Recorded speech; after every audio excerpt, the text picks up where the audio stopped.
This episode is brought to you by Squarespace. All right, man. So there are going to be some people in this world that are just naturally born with a great eye for photography. And those people, I would definitely say, have a lot of talent and just natural talent, natural skills. But I also believe that those people somewhere down the road in their artistic journey have learned that through, hard work ethic. And so a lot of times, one of the things that I often hear when I talk to photography friends, just other photographers, big and small, they'll always say something along the lines of, with a solid work ethic, you can pretty much do anything in life. You can be really good at photography. You could be really good at lighting. You could be really good at finances, whatever it may be, through hard work. And I believe that. I believe that 100%. But I think there's a weird argument where some people will just say like, oh, it just feels like that person, they're succeeding because they have a lot of really good talent, or maybe they have, opportunities that maybe I didn't have. And in a lot of ways, I think that could be true, but it doesn't matter whether you have natural talent or natural skill. What you really need is a really hard work ethic. And as long as you have that, you will be able to get better. And you may not be as good as, some of the people out there who do have that natural talent or skill, but as long as you kind of stay in your own lane and you kind of work on yourself and you just kind of do you, there's no way you can fail as long as you stay committed. And I just want to share my experiences today and talk about why I feel like work ethic is a lot more important than any type of natural talent or skill. Now, I want to start this off with a little bit of a backstory. So the early days for me were actually really funny because I actually started out assisting for just little freelance gigs here and there. And I remember one gig in particular that made me change the perspective on photography far more than anything else. And I was holding a light at a corporate shoot. And the guy who was taking photographs, by the way, was using like a really old Canon Rebel APS-C camera. And that's when I knew, by the way, like gear didn't really matter. All that mattered was, story composition, lighting, and all that. He told me to make sure I can hold the light the exact same way 5 days in a row. And I was just absolutely devastated because I thought I got hired onto this gig to, be a second shooter to help kind of assist and compose different shots. And gosh, I was an 18-year-old kid with no photography experience. I was even lucky just to even get onto that. But he taught me something, a very valuable lesson. And that was, you hold this light and you hold it the exact same way to make this lighting look really good. You do this for 5 days in a row and you're gonna become really good at knowing how light kind of interacts with a scene. At the time, I'd never understood what this man was talking about. And I just looked at him with like complete, utter disgust. Like, dude, you're wasting my time. Thank you for paying me, but you are wasting my time. And then after the shoot, he followed up with me a couple weeks later, like, good job on the lighting, kid. Don't give up. And I just thought about it like, okay, like, thanks, I'll never see you again, And as I started to learn more about film photography, I started to make these YouTube videos. And one thing that I noticed was like, I really suck at manual exposure. And so I really tried my best to learn how to be good at manual exposure.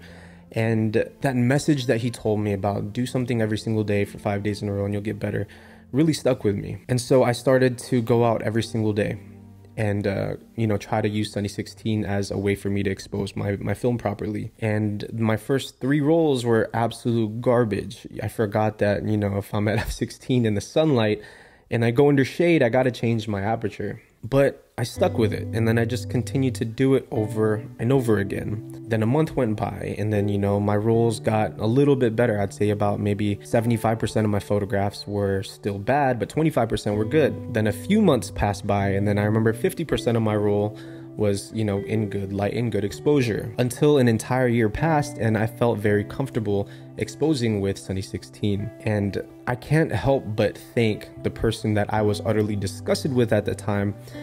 I can't thank him enough for just telling me like, kid, don't give up, just work on something continuously, do the exact same thing every single day, even if it only takes up a small percentage of your time. Do it and let it become muscle memory. I can't thank him enough for telling me something like that, because it opened up my mind to realize that even though I don't have skill or any natural talent in a particular field, I can build that through hard work and work ethic. And if I continue to just put my mind to one thing, one small little thing, and I just build on that continuously doing it daily, every single day, I will get better. That stuck with me very, very much till today. And I just wish that as photographers, rather than going around being hateful towards other people or, comparing themselves to others, which, by the way, you can't help. That's a natural human thing. I just wish that sometimes we could realize we need to put in the work. We're not going to get good right away. And that through hard work and time, we can really develop any skill that we want. With that said, there is a little system that I have built that I want to share with you guys here in a second. And basically, it's like a foolproof plan on how to get better at anything in photography. And I'm going to break it down step by step. And it only takes 3 simple steps. But before we get into that, you guys, I want to give a huge thank you and shout out to our sponsor for this episode, which are the good folks over at Squarespace. Squarespace is your all-in-one platform to build a beautiful online presence and run your business. Now, you don't need skill to build a website. Luckily, Squarespace makes it simple with award-winning templates that you can use to get started within minutes.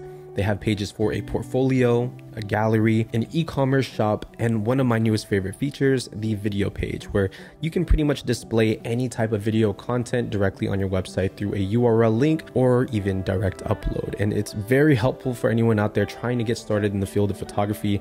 Create your own website today with Squarespace.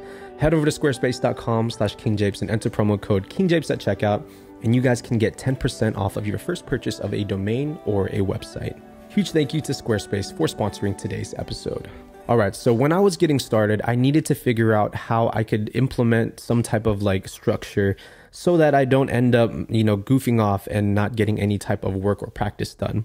And the easiest way I could think of incorporating photography into my daily life was just to approach it like a sport. And my structure basically broke down like this. 1, I needed to figure out what I wanted to be better at. For me at that time, like I said, it was manual exposure. I remember going into a notebook, I wrote it down. I want to get better at manual exposure, drew a big circle around it, boom. That's the first step. Figure out what you want to get better at, whether it be manual focusing, zone focusing, or just photography in general. The next thing that I needed to figure out was, when do I have a time in my day where I have at least maybe 20 minutes of time? 10 to 20 minutes. It doesn't even need to be that long because I know people's lives are all different. We all have different, occupations. But for me at that time, I would wake up in the morning, take care of my grandfather, give him breakfast, give him a bath, yada, yada, yada. But between the hours of, I believe, 8 a.m. to around 12, I was pretty much free. So that was a good opportunity for me to go and, use that time to practice. The next step was just doing it every single day until I got better. I don't want this to be something where you have to dedicate your entire life to learning how to expose film manually. If anything, a small slither of time, 10, 20 minutes, or maybe even 5 minutes, if you can spare 5 minutes. I've even heard some photographers, on their lunch break, they would go out and, practice. Find any sliver of time and do it daily. Do it every single day. Do it when you don't want to. Do it when you're motivated to. Do it when you feel like this is getting pointless and ridiculous. Because eventually what you'll notice is that as you kind of go through the motions of just practicing every single day, you are going to get better whether you like it or not. And this applies to everything in photography. If you feel like you want to be a better photographer, you want to get better street photography, go out once or twice a week and do it every single week. Doesn't have to be daily. Maybe you could do small little exercises daily, like focusing faster, because that contributes to being better at street photography. If you want to get more better photos, be outside more. It's that simple. And it applies to everything else as well. If you want to be better at landscape photography, okay, go out and practice that more. But you always need to remember, and the one thing that you need to do throughout this entire process is understand that you are going to suck. I suck till this day. I don't feel like I have made much progress, and I feel like I'm just getting started. This is the first, it hasn't even been a decade. This is the first 10 years of quote unquote my photography career. How am I supposed to think that I'm any good yet when people have done 30, 40, 50 years doing the exact same things? Maybe then, maybe later on in life, who knows? I can't say for certain that I will be really good, but I know for a fact that I'm going to be doing it all the time. I'm going to be doing it daily. And if this is a goal that I really, really wanted to do, I would use my work ethic towards it. And the idea behind, I guess, this entire video is not to kind of discredit people who have that natural talent or who just can pick up a camera and make something beautiful. It's to reinforce the idea that even if you don't have the natural given talent to do anything, you can still do really, really well through work ethic. That's all you need. You don't have the money to fund projects and, do all of these things. Resort back to your work ethic. If you feel like, you are lacking and you don't improve in your photography, resort back to that work ethic. Everything resorts back to how hard you go practice. And, that's the reason why practice makes perfect. There's a reason why Bresson has that famous quote that your first 10,000 photographs are your worst. You need to be repetitive and consistent, and unfortunately a lot of us get obsessed with doing it, and it doesn't feel normal when you don't. And in theory that's a good thing as long as you're not getting carried away. But you guys, realistically, we are all just trying to get better.